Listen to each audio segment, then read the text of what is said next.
Hello, I'm John, and today Shopkeep Arty are zooming live to the southeast of England, where we're going to be joining professional illustrative artist Carne Griffiths for an hour paint-along class, exploring various techniques with inks and other medium.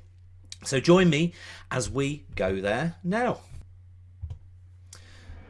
These Patron special events are designed to give you a boost of creative inspiration with leading artists from around the world. If you want to find out more about Carne or see reference photos or the recommended materials required to paint along, simply visit our website.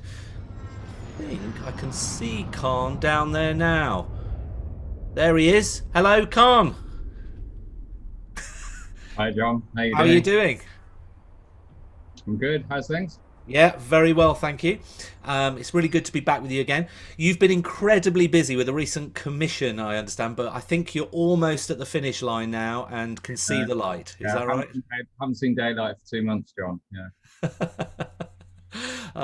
But anyway, the end is in sight, so that's great. And I love how inventive you are with your portraits and things. So I really can't wait to get Cool. started. Now, before we do get started, a quick 30-second word about how these special patron shows work. So first of all, we're going to walk through the preparation. This might include sketching and or applying the first layers, for example. Then, while it dries, we'll take the opportunity to see some examples of Carne's previous works of art for inspiration, as well as discuss his upcoming 2 to 3 hour workshop webinar, which is happening early next month. Then finally, and exclusively for those watching live, we'll spend more time completing the tutorial, after which you can share what you've created on our Facebook page for artist feedback and comments. So without further ado, let's get back to Carne and we'll make a start. So Carne, what are you going to be covering today?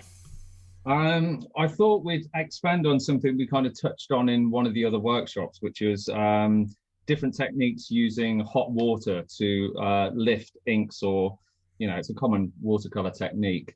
And then we do something with those negative spaces, trying to make them appear as if they are above the background. So quite a simple process and something quite experimental as well. So we're going to throw some inks around, let them mix, let them dry, then do the lifting and then work into them. And then I'll talk about a few techniques and different ways that you can kind of add texture to those elements. So Brilliant, we're going to brilliant. do something floral, and it's going to be based on, actually, there's a short chapter, little book plug, on this book, The Organic Painter, which goes through a number of sort of road techniques using different inks and materials and things like tea and coffee and alcohols to kind of create works of art.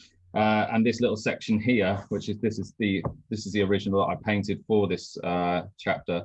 We're going to explore something like this, and also we'll be seeing how the tea affects the colors of the inks and how you can kind of achieve this nice natural palette by mixing the calligraphy inks with the tea to achieve those colors.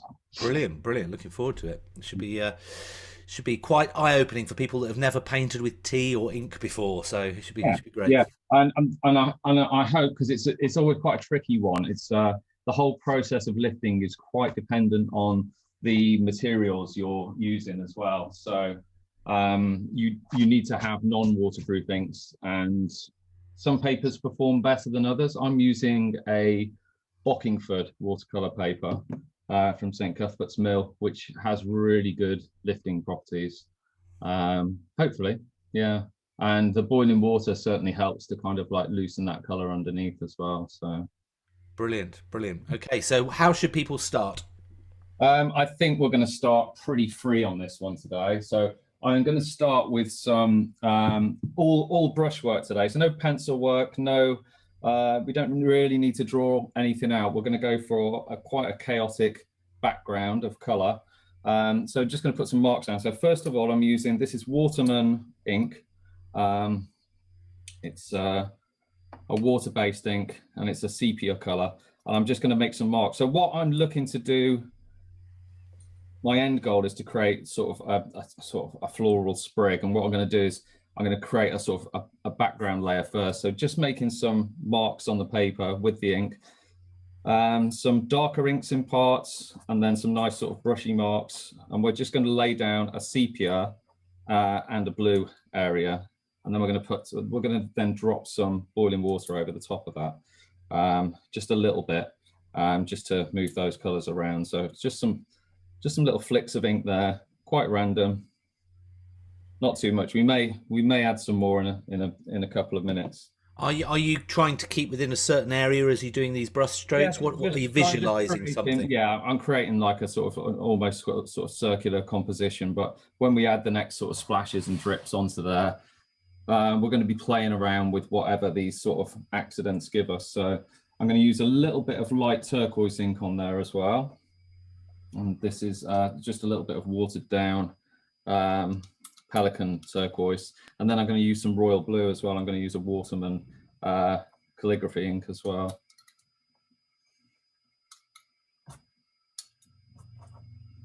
We're going to allow these colors to run into each other. You want to achieve quite a dark background at this point as well. And mixing the sepia with the blue gives you a really sort of an almost black, a really rich sort of color.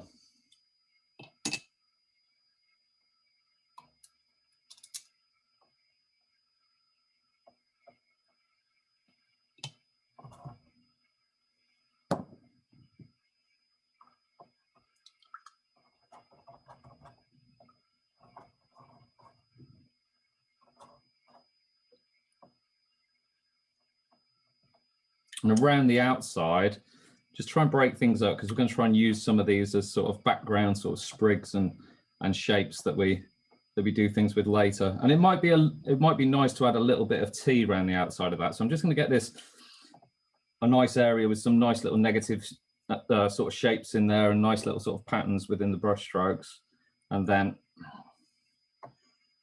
just splashing out those blues and browns in different areas. And then towards the center, we're going to go really dark, and that's where we're going to do our lifting in a minute. So just drying that brush off a little bit, and then going back into the center with some, just to close this area up with some blue and with some sepia, and that should then just seep out towards the outside as it dries.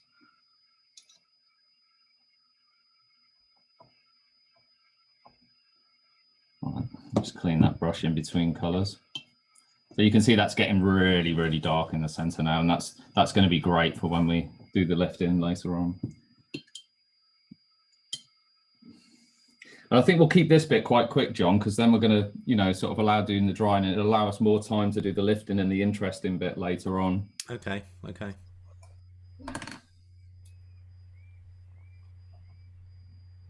Just pushing a little bit of sepia into that blue.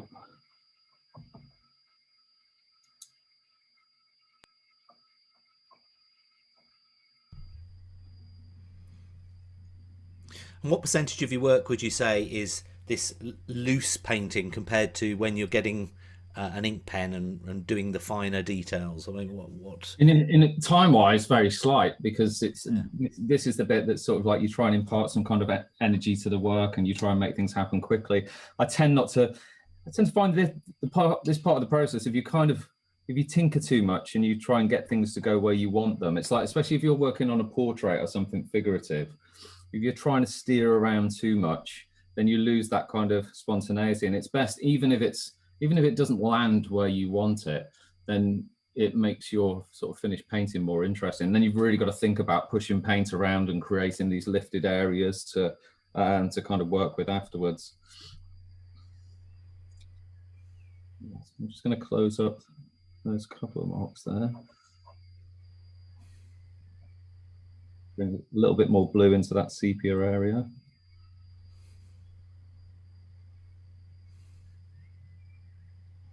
Right. I'm hoping I might just drink up a little bit of this with some towel, so it's not going to take too long to dry. I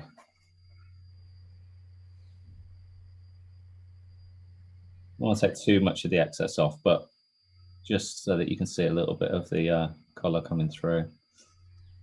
Actually, it's quite blue there, so I'm going to add a little bit of sepia to that area, just so it's not quite black.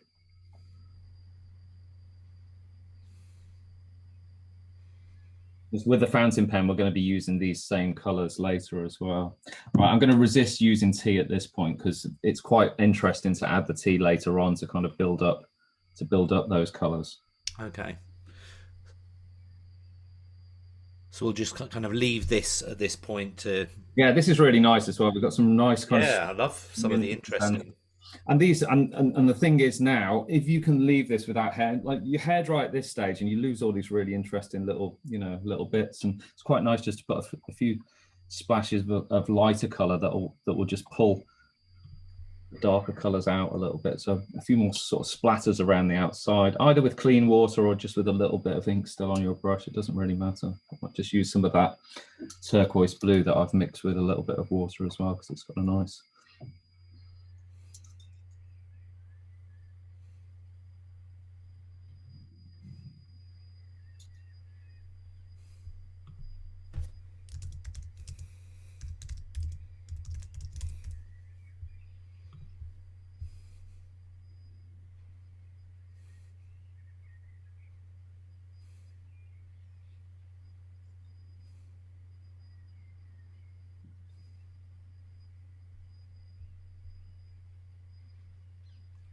So you're trying to almost get some, I guess, threads almost kind of coming out of. Yeah, because we can then turn those into kind of sprigs later on. Let's take a bit from there. That should then sink back towards the middle again. It's just that the ink's a little bit heavy there. Put a little bit more sepia in.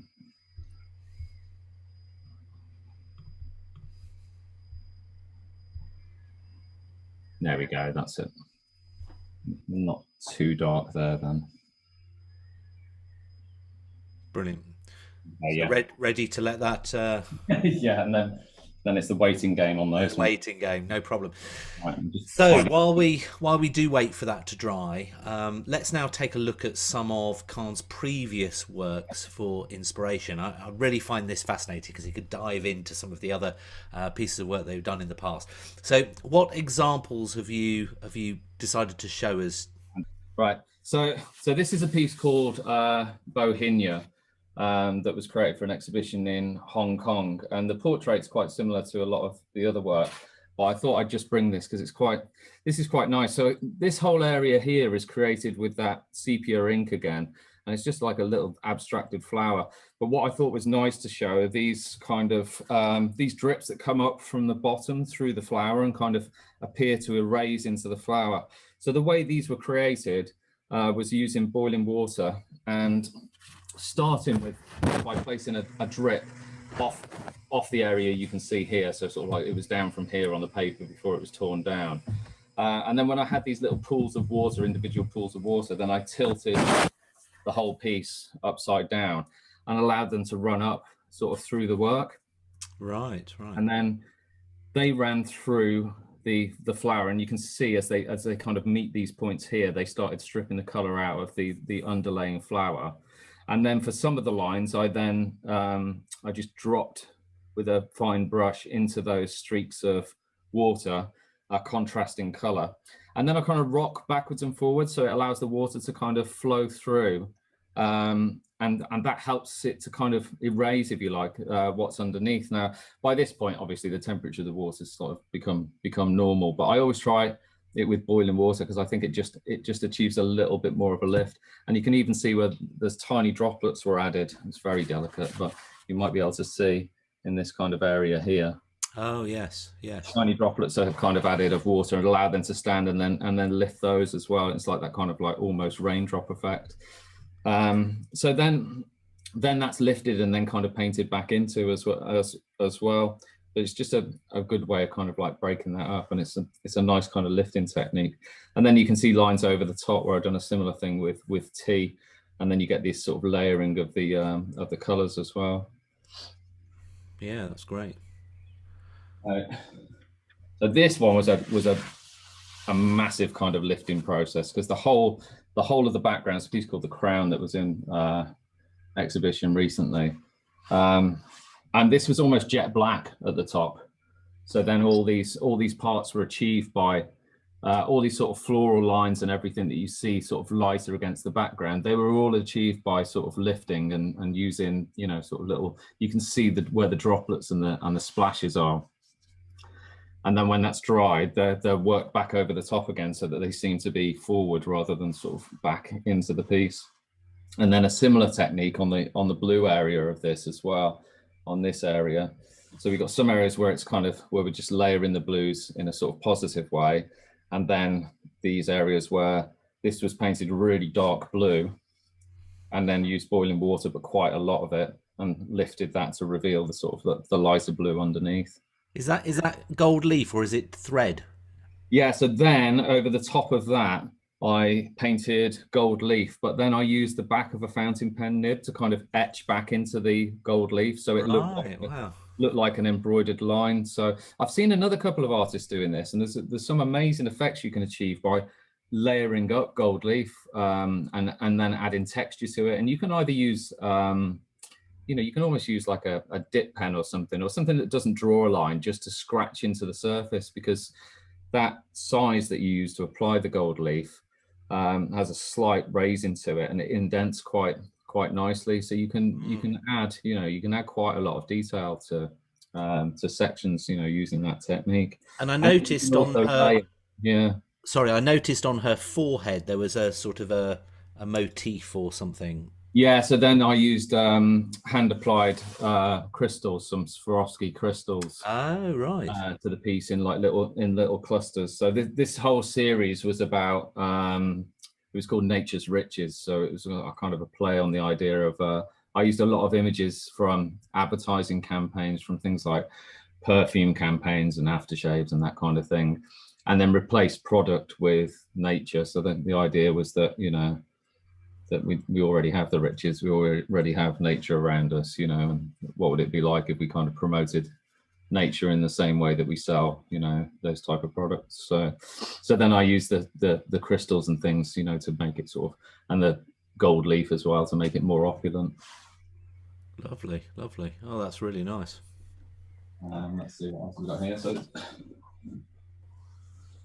this is quite an early piece. It's called Another Place, which kind of shows the sort of the change in style, because there's a kind of a simplicity to this earlier work, and more kind of pencil drawing and kind of freer marks as well. So this piece would start with like a more graphic kind of pencil drawing, and then I would sort of paint quite dark sort of details in the calligraphy ink, and then I would throw lots of tea over the top of it. But it was about being quite minimal with the marks as well, so trying to make really quick marks and then soaking some of that up, allowing the tea to dry, and then going back in and adding just detail with fountain pen over the top. So to achieve the tones, it's just really fine sort of cross-hatch lines again.